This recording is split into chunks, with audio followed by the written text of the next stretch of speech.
It's 7 here on Channel 2. A witch unleashes the forces of evil on 4 children who enter her realm through a magic wardrobe. To defeat the witch, the children must journey to find the true ruler of Narnia. C.S. Lewis's classic tale, The Lion, the Witch, and the Wardrobe, on the next Wonderworks. The season premiere of Wonderworks, Saturday night at 7. Today's broadcast schedule is brought to you in part by Minneapolis St. Paul Magazine, enlightening, lively, colorful, and by the members of Channel 2. Come along on an Arctic adventure as Marty Stauffer reveals how some animals survive in the ice and snow of the frozen north by being white on white. Here, the climate itself is a predator, but not the only one. See life and death drama unfold in a land of stark beauty. Don't miss this episode of Wild America. Marty Stauffer's Wild America, Sunday night at 7. You're watching member-supported Twin Cities Public Television. KTCA-TV, St. Paul, Minneapolis, Channel 2. It takes two.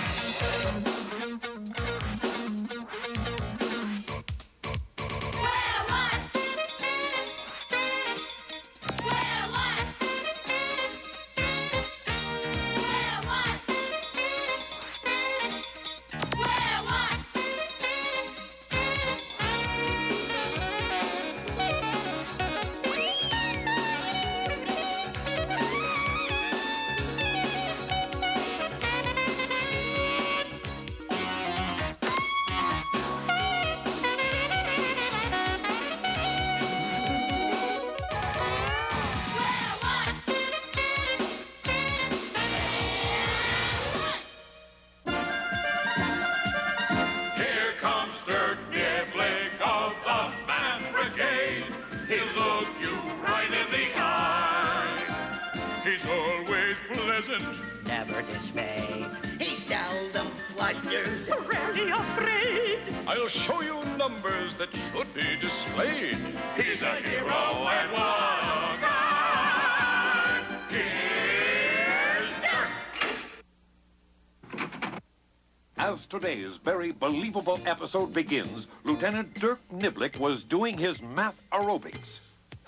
1 times 8 is 8, 2 times 8 is 16, 3 times 8 is 24, 4 times 8 is 32, 5 times 8 is 40, 6 times 8 is hard. Let's see, is 5 eighths, let's see, if 5 eighths are 40, one more 8 would be right. 6 times 8 is 48, and... Just as Dirk was starting to run out of breath, he received a call on the math phone. Math Brigade, Lieutenant Dirk Niblick breathlessly speaking. It could be another math venture that would send Lieutenant Dirk Niblick anywhere in the world to solve a problem using mathematics. Oh, yes, Mother. No, not yet, but I will, and thanks for reminding me. Good old Mom, just calling to remind me to put my socks on. Mothers are good, and I think a day should be set aside each year to honor them. All right, so it wasn't another math venture. But in another part of town, bad news had come to Sam Wanna-Make-A-Bet, local merchant. Sorry, Mrs. Biddle, the store is closed. Closed, but I need cat food. Why don't you learn to eat something else, Mrs. Biddle? It's for my cats, you silly merchant. I'm going out of business, Mrs. Biddle. My new accounting firm, Read 'em and Weep, showed me I was losing a fortune. Sorry. Oh, no. Trusted old Sam Wanna-Make-A-Bet has fallen on hard times, and he wasn't the only one. All over town, small businesses were closing down. My clothes are still wet. What's the meaning of this, Dwayne? Sorry, Mrs. Premise, but my accountant showed me that I'm losing money. I have to close the store. Yep, that's right, Mr. Pulitzer. I'm losing money. I'll have to close up shop. But what will I do without my morning newspaper? Well, as I see it, sir, you have 2 choices. Publish your own or wrap the garbage in something else. I'm finished. My savings are wiped out. This is terrible. What a black day in the annals of business. I'd jump off something high if I could afford to climb up on it. I'd like to order a large pizza with sausage and syrup to go. Closed? How can you be closed? It's the shank of the day. But as Dirk tried other fast food establishments, he found them all closed. Being a resourceful fellow, Dirk decided to investigate. I can't believe Sawdust Burgers is closing down. Sorry, Lieutenant Niblick, but my new accountant showed me that I'm losing money. But you're always packed with people stuffing their punums with Sawdust Burgers. Look at my books. This shows the business I did yesterday. See, yesterday alone, I lost $73,500. That's more than I have on me. Day before, it was even worse. Well, that's awful. What will you do now? I guess I'll have to go back to my old job. What did you used to do? I was a jockey. You seem rather large for a jockey. Yes, I was always somewhat controversial. And as Dirk checked throughout his little hometown of Vera Ralston on the Rilleraw, he found the same story over and over. So you see, Lieutenant Niblick, yesterday I lost $395,000 when I sold one car. Boy, it's a good thing I didn't sell any more. I'd have to dip into my savings. And you say you have a new accounting firm? Yes, Read 'em and Weep. I've only got a pair of jacks. No, Read 'em and Weep is my accountant. Perhaps I'd better pay a call on Read 'em and Weep. And no sooner had he said it than he had done it. Yes, it is unusual that an entire town would be going bankrupt, but figures don't lie. What are you doing? Here are the figures for the Sawdust Burger store, for example. 1,500 burgers at a cost of 50 cents. 1,500 times 50, 75,000. That's $75,000. 1,500 burgers sold at $1. That's $1,500. We subtract 1,500 from 75,000 and get a loss of $73,500. You certainly do. But you'll be happy to know, Lieutenant Niblick, I do know, Lieutenant Niblick. that my company, Read 'em and Weep, is willing to buy up all these stores. You're buying the stores? That's right. At a fair price? Of course not. Read 'em and Weep, I think you are cheating these people, and I, for one, resent it. My dear Lieutenant Niblick, remember, as I said before, figures don't lie. But lawyers do figure. Well, math fans, what about those developments? Read 'em and Weep is going to buy up the town for a song if Dirk doesn't stop him. Take a look at Dirk's problem and see if you can help him figure it out. If you can, you will win absolutely nothing, but you will feel better about yourselves.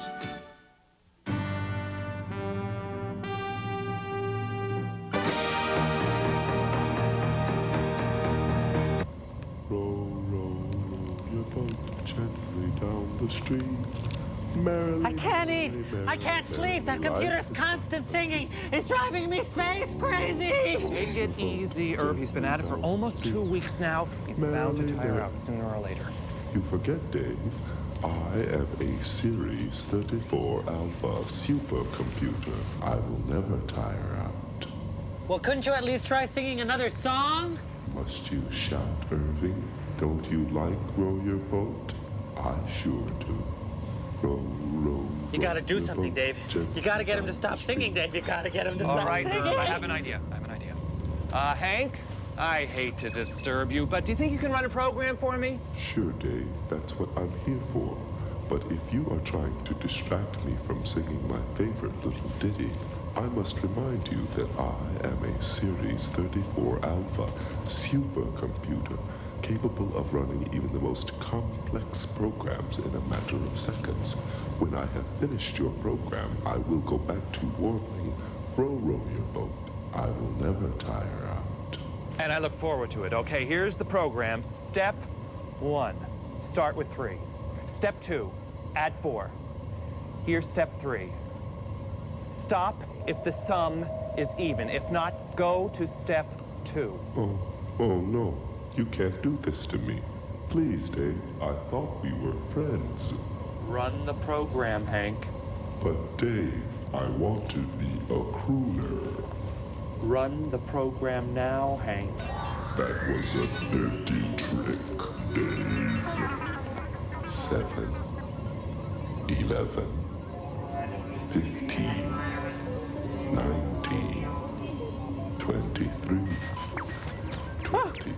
can't believe it.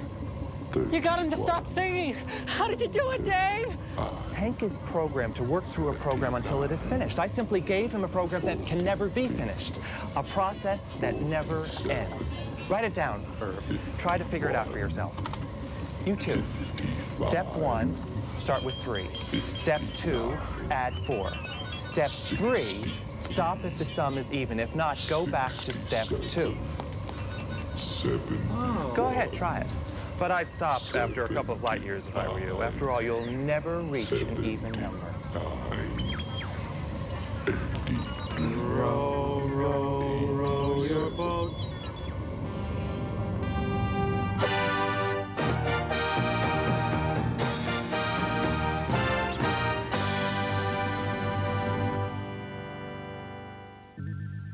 Mathman? Here I am. About 1/3 of the show is over. About how much of the show is left? Mathman. I'm here, too. Yep, it's 3/5.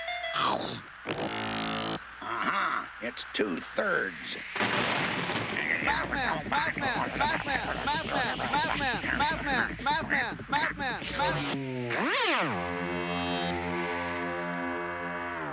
Oh, what a glitch.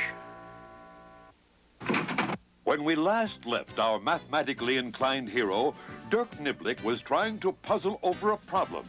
He decided to revisit the used car salesman, Madman Mandel. Well, that's nice of you to try to help me, Lieutenant Niblick, but I gotta get out of business. I don't want to lose any more money. Well, that's just it, Madman. You're not losing money. Oh, for joy. My wife would be so happy to hear that, if I had a wife. You said you sold one car for $5,000. Yes, your mileage may vary. So you took in $5,000. That's right, and a happier used car salesman you'd never see. But then Read 'em and Weep showed me how much money I had spent. 80 times 5,000, 400,000. $400,000. Yes, 80 times 5,000 is 400,000. But in this case, the 80 represented 80%. It should be written like this. Uh-huh. You put a little dot there. Big deal. One little dot isn't going to change anything, is it? It's a decimal point, and you bet your axle it will. Look, you spent $4,000, not 400,000. You made money, Madman. I did? Sure I did. I spent $4,000, but I took in $5,000, so I made $1,000. I'm so happy I could dance. Well, go ahead. Gosh almighty, don't hold back your flood of happiness. May I lead? So you see what happened, Mr. Sawdust? Your accountants didn't use a decimal point. You spent $750, not $75,000. That means I made money. $750. I'm rich. And my horse will be very happy. And as for you, Read 'em and Weep, you're going to jail for defrauding all these downright upstanding business persons. Aluminum foiled again. What all you people should learn is always estimate how much money you think you are making and how much money you think you are spending. Then you'll know about what to expect. And watch where you put that decimal point. It may be little, but it makes a big difference. Yay, Dirk! What a guy! Yay, Dirk! Here's mud in your eye! Yay, Dirk! Go swam a fly!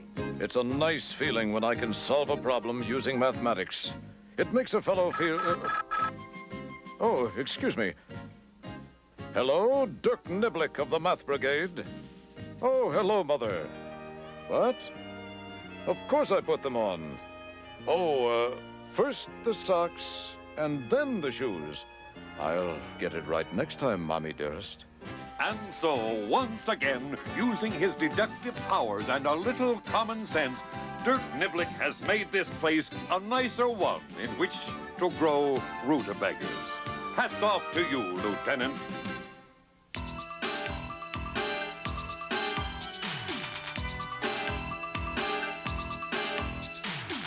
Two right angles, back to back, 180 degrees cut in half. In the country or in town, you can find them all in their lines. Without these lines, what would we have? We wouldn't have poles to raise our flag.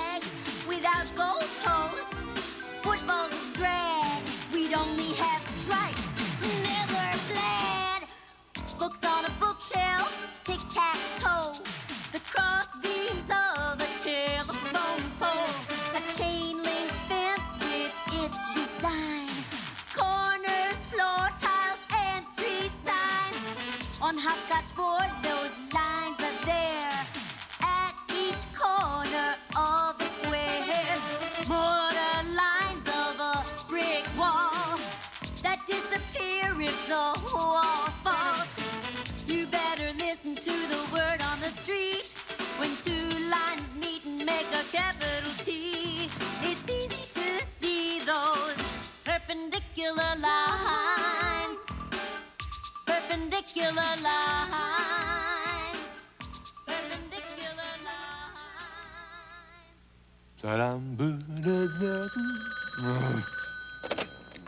Hello? Who? Wait, do I know you? You want to what? Let me make up a mathematical problem and you already know the answer. Wait a minute. How can you know the answer to a problem that I'm going to make up? Okay, sure, I'm game. Okay, wait a minute. What is the answer going to be? The answer will be 5. All right. Write down any number. Okay, that's easy so far. Now add 7 to it. Okay. Now multiply by 2. Next I subtract 4. Then I divide by 2. Then I subtract the first number I wrote down, and you tell me that the answer is going to be 5. Hey, the answer is 5. How did you know that? Boy, when you stay home during the day, you really get some weird phone calls. Hello? I'm going to try that again. I'm going to choose 100. Okay, then I add 7. Okay, and then I multiply by 2. 214. Then I subtract 4.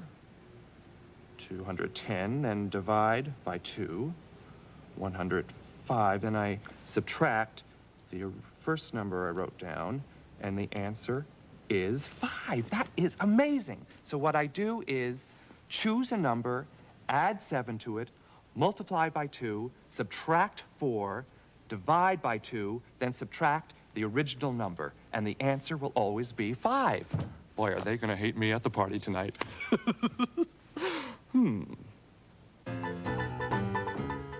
Oops is brought to you by erasers.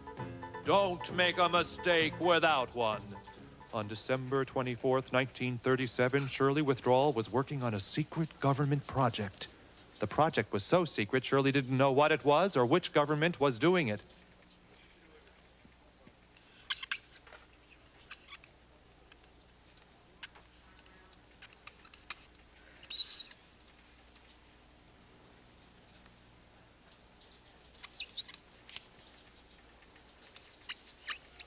Because of that one tiny little mistake, just look at the secret disaster which took place.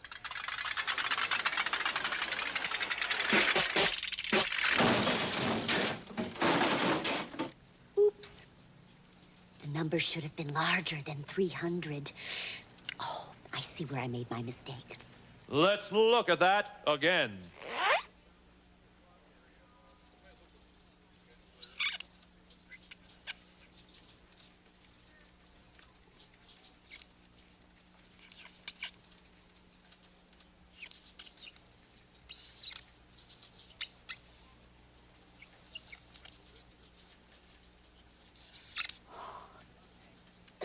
Perhaps if I'd done it right the first time, this never would have happened.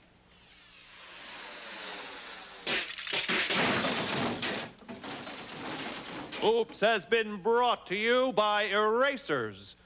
Don't make a mistake without one. The story you are about to see is a fib, but it's short. The names are made up, but the problems are real. It was still Monday, 5:43 p.m., and air traffic over the greater Los Angeles area was at a standstill. My partner, Kate Monday, was incapacitated with a broken wheel. Her left knee had gone flat and was in a cast.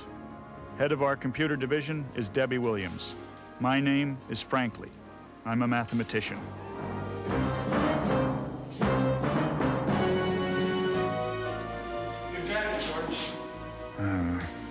We'd been working on a strange case that involved a bunch of pranks that were being played on banks. I decided to rethink the problem so I get my head around it. When trying to solve a problem, it's always a good idea to get your head around it. That way it's surrounded on all sides. Except the top, where the hair is. I like to make notes when I'm trying to solve a problem. I think I mentioned that yesterday. But I spend a lot of time in my car where I can't do it. Lately, I've taken to recording my thoughts on a tape recorder. 6 banks have been pranked. No money stolen from them. Just a bunch of practical jokes that kind of made the customers mad. I don't blame them, boy. I can't find any meaningful patterns in the case. But how about the information from Bernie Woodward? He's the newsie who told me he'd been getting poems about each of the bank events. He guessed the prankster wanted publicity, but so far he hasn't printed anything. Kate is still working on her pattern theory. She noticed that the first bank had assets of about $10 million. The second was in the 20s. The third was in the 30s, and so forth. Each succeeding bank that was pranked had an increase in assets of about $10 million. So what? Debbie and I figured out that the banks were all losing business after they were trashed, and we thought maybe that was a motive. But then, a very bizarre happenstance happened. Kate called and told us her neighbor had a bomb. Sam and Steve and I rolled.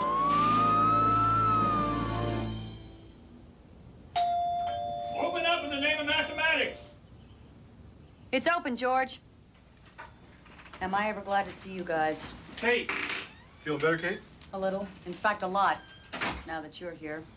You know Mr. Cuckoo, George? Your neighbor, yes? I saw him with 2 sticks of dynamite. He's building a bomb and he's going to blow something up. How do you know he's going to blow something up? Why else would he build a bomb? George, you've got to arrest him. Slow down, Kate. Where is the dynamite? In his apartment. He has 2 sticks.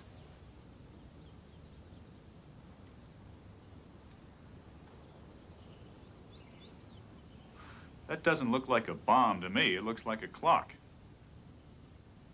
George, I know dynamite when I see it. Steve, you better call a bomb squad. Sam, evacuate the adjacent apartments. Wait a minute. You can't do this sort of thing. George, he has a bomb. It could go off. We all could be killed. Are those the dynamite sticks, Kate? Yes. No. I'm not sure.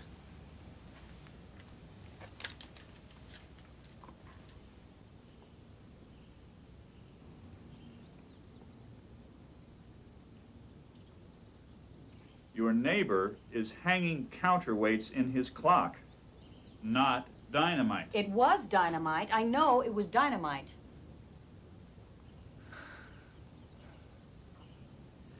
You've been under a lot of strain, Kate. George, I will not have you patronizing me.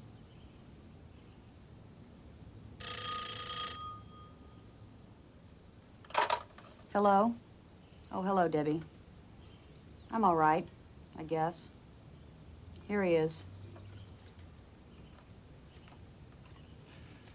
Hi, Debbie. Really? Another poem? I'll check it out. See you tomorrow. Oh, by the way, what were the assets? She hung up. There was another bank prank this afternoon. Somebody broke the thermostat, and the temperature went up to 115 degrees at the Alien Savings and Trust. It was like a sauna bath. Everybody left. I don't know what the assets were, but I'll call you as soon as I find out. Thanks very much. Bye, Kate. See you later, Kate. Get some rest, will you?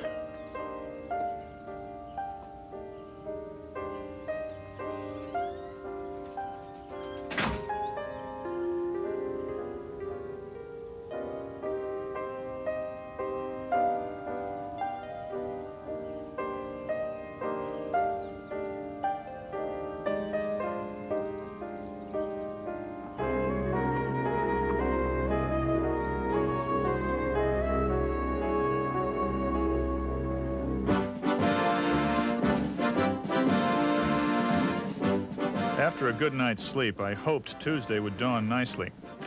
It didn't. Mr. Beasley, my right-side neighbor, started to mow his lawn at 4 a.m. So I didn't get a good night's sleep, and the weather was overcast. Ah, the latest poetic masterpiece. Looks like all the rest. The Alien Savings and Trust is a building all covered with rust. Those fools who were in it lost dough in a minute, and all the depositors cussed. Wonderful. But it still doesn't help. Who is this person, and why is he doing this? 7 pranks, 7 poems. MathNet, frankly.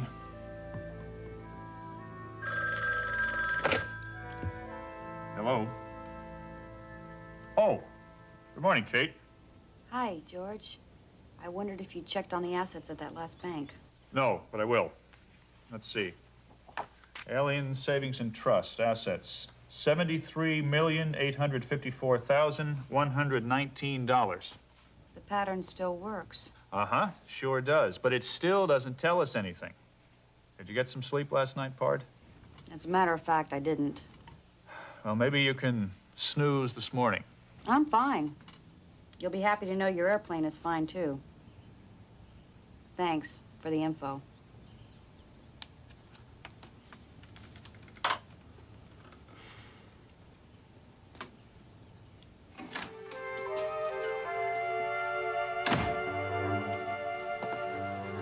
Look at this, George. What's that? What's this line mean? This represents the number of accounts at the bank for the past 10 days. Well, business looks good, and they seem to be adding new depositors every day. That's right. But look what happened after Alien Savings was pranked. Boy, a lot of people left, huh? Yes, and they took their money with them. About $1.76 million. Well, that's more than I've got. Me too. But it's still about an 8% decrease in business. And that happened in the 2 hours before the bank closed. Debbie, can you find out where the people who are taking money out of these banks are putting it? Maybe a competitive bank is trying to drive them out of business. I'll see what I can do.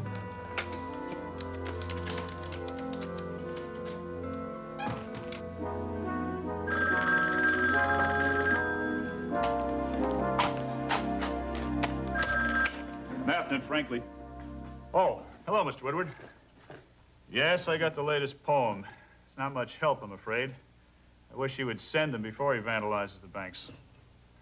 Okay, I'll be in touch.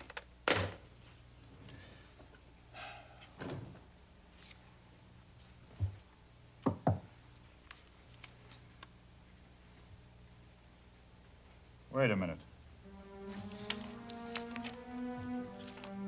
This is a poem about the first prank, and it was written on a withdrawal slip from the second bank. Just a gosh darn minute. Here's the second one, written on a slip from the third. Here's the third, written on a slip from the fourth. Now, that's a pattern. Why didn't I notice that before? The last prank was written on a withdrawal slip from the Safe Enough Savings Bank. Safe Enough. You're next. Tomorrow, when you open, I'll be there.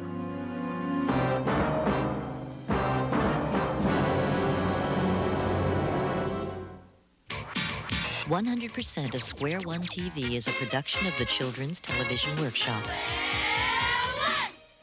This program was made possible by grants from the National Science Foundation, the Corporation for Public Broadcasting, the Andrew W. Mellon Foundation, the U.S. Department of Education, and the Carnegie Corporation of New York.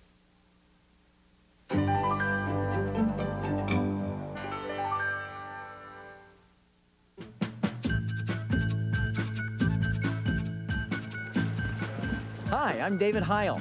Next time on Newton's Apple, horse jumping. The dynamics of beauty and power. You allow the horse to jump. You follow him and go with him and follow the movement. Astronaut Jeff Hoffman combines work and play. It looks almost like slow motion, doesn't it? And meet a